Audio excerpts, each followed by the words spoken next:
Hello dear students, welcome back to my channel. Today we are doing chapter number 5। आज हम start करेंगे बच्चे chapter number 5 exercise 5.1।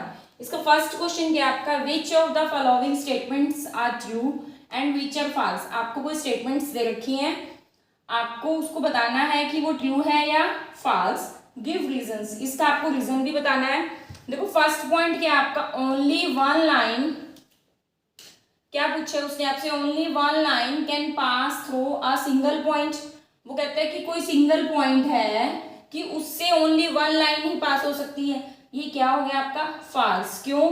अगर कोई सिंगल पॉइंट होता है उससे हम इनफाइनाइट मैनी लाइंस पास कर सकते हैं, कितनी भी लाइंस आपकी सिंगल पॉइंट से पास हो सकते हैं, लेकिन वो हमें रॉन्ग बोल रहा है। तो हम क्या कहेंगे इसे, false, because infinitely many lines, infinite यानी कि बहुत सारी lines can pass through a single point, कि एक सिंगल पॉइंट से बहुत सारी लाइन जो है वो आपकी पास हो सकती हैं। सेकेंड पॉइंट क्या है आपका, there are an infinite number of lines which pass through two distinct point.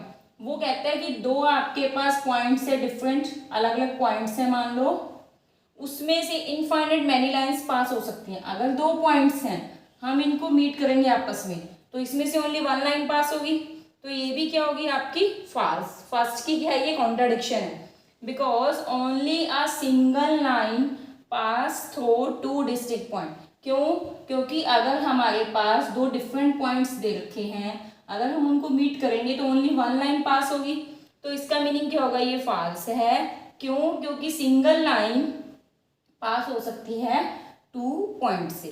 Next third part क्या आपका, a terminated line can be produced infinite on both sides. वो कहते हैं कि टर्मिनेटेड लाइन है तो उसको हम दोनों साइड से पास कर सकते हैं। यस, ये क्या आपका ट्रू है, क्योंकि जो टर्मिनेटेड लाइन है, कोई भी लाइन होती है उसको हम, जो टर्मिनेटेड लाइन होती है आपकी, हम उसको दोनों साइड से बढ़ा सकते हैं।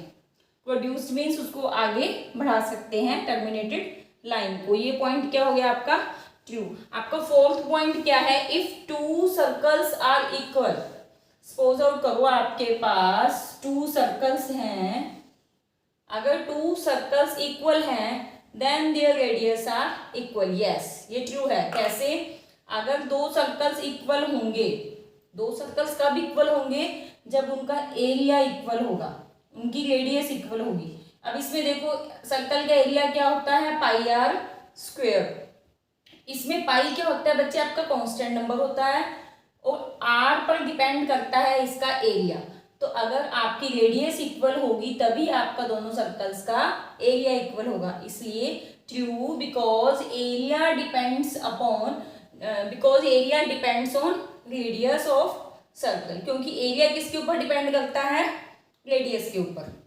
अब लास्ट पॉइंट क्या आपका इसका, इन द फिगर, आपको कोई फिगर दे रखी है, A B equal to P Q, A B P Q के इक्वल है, यहाँ लिख लो इस ए बी आपका पी क्यू की इक्वल है, एंड पी क्यू आपका